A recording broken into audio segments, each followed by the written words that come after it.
Hi hello বন্ধুরা, সবাইকে জানাচ্ছি ঈদের অনেক শুভেচ্ছা। আমার বাংলাদেশের বন্ধুদের ঈদ মোবারক।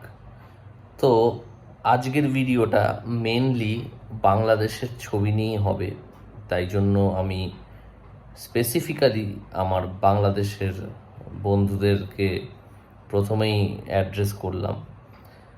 তো আজকে আমি দুটো ছবির ট্রেলার রিভিউ দেব এবং দুটো ছবি সাকিব খানের। আমি কিন্তু আগে কখনো সাকিব খানের কোনো ছবির রিভিউ বা সাকিব খানকে নিয়ে কোনো কথা আগে বলিনি। সাকিব খান খুব বড় সুপারস্টার বাংলাদেশের, সবাই আমরা জানি।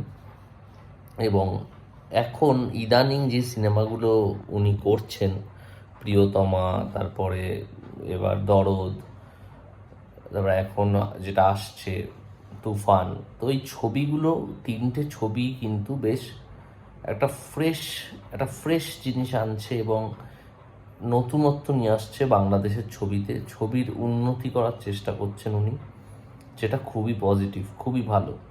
তো এবার মূল বিষয়ে চলে আসি।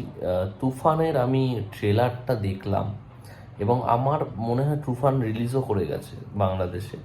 তো যাই হোক, তুফানের যে ট্রেলারটা আমি দেখলাম এবং আমি ট্রেলারটা দেখে খুবই ইমপ্রেসড হয়েছি। যেভাবে ট্রেলারটা বানানো হয়েছে এবং যেভাবে ট্রেলারটাকে হাইপ দেওয়া হয়েছে, সেটা সত্যি খুব ভালো। শাকিব খানকে দেখতে খুব ভালো লাগছে, খুব সুন্দরভাবে প্রেজেন্ট করা হয়েছে ওনাকে।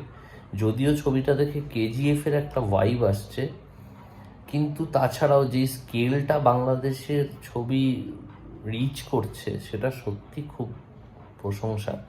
এবং ট্রেলারটা সত্যি খুব ভালো হয়েছে এবং চঞ্চল চৌধুরীকে যেভাবে স্পেস দেওয়া হয়েছে শাকিব খানের সাথে, সেটা দারুণ।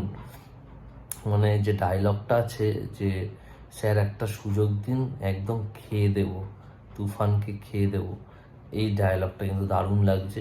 আর তাছাড়াও এখানে যেভাবে শাকিব খানকে স্পেস দেওয়া হয়েছে খুব সুন্দর, তাকে যেভাবে বিল্ড আপ দেওয়া হয়েছে, একটা ট্রিটমেন্ট হিরোর দারুণ অ্যাটিটিউড, খুব ভাল লাগছে। এবং যেই সংটা বেরিয়েছে উড়াধুরা, সেটা তো খুবই সুন্দর একটা গান করে ডিজাইন করেছে। এবং মিমি চক্রবর্তীকে আমি বলবো, আমি আজ অবধি যত ছবিতে দেখেছি, এই ছবিতে মিমি চক্রবর্তীর প্রেজেন্টেশন সব থেকে ভালো হয়েছে। দেখতে খুব সুন্দর লাগছে এবং মিমি চক্রবর্তীকে অন্যভাবে এবার প্রেজেন্ট করা হয়েছে। তো মোটমাট বেশ ধামাকাদার, একদম মজাদার ট্রেলার হয়েছে। মানে ঈদে মানে ট্রেলারটা কিন্তু ফেটে যাবে, মানে ট্রেলার বলছি সরি, ছবিটা কিন্তু ফাটিয়ে দেবে মনে হচ্ছে। খুব হিট করবে ছবিটা, সব কিছু সাবস্টেন্স আছে ছবিটায়, অ্যাকশন আছে, ড্রামা আছে, ভালো গান আছে। তো আমি খুব আশাবাদী তুফান নিয়ে। তুফান খুব ভালো একটা ছবি হতে চলেছে। এবার আমি পরের ট্রেলার রিভিউতে চলে আসি, দরদের। আমার দরদের ট্রেলারটা কিন্তু অতটা ভালো লাগেনি, যদিও কিছু কিছু সিনস ভালো আছে। যেরকম একটা সিন আছে যেখানে মুখে রক্ত লেগে থাকে এবং সাকিব খান বলে যে এত রক্ত। তো কিছু আর ওই আরেকটা সিন আছে যেখানে সাকিব খান নাচে একটা হলের মধ্যে, ওই জায়গাটাও ভালো লেগেছে। তো দরদের ট্রেলারটা আমার মোটামুটি লেগেছে। ওটাও একটা কমার্শিয়াল ছবি, কিন্তু গল্পে নতুনত্ব আছে দরদের। তো দরদ এবং তুফানের মধ্যে তুফানকে অনেকটা এগিয়ে রাখবো, এবং দরদও খারাপ না, দরদও তো ভালো একটা ছবি। কারণ এই ছবিতে শাকিব খান অনেক এক্সপেরিমেন্ট করছে, নতুনভাবে মানে নতুনভাবে আসছে।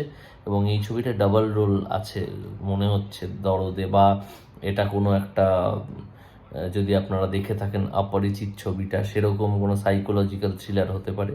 তো যাই হোক, এই ছিল আমার মতামত আজকের এই দুটো ছবি নিয়ে শাকিব খানের। সবাই খুব ভালো থাকবেন এবং খুব মজা করবেন ঈদে। টিল দেন, টাটা, সবাই খুব ভালো থাকবেন।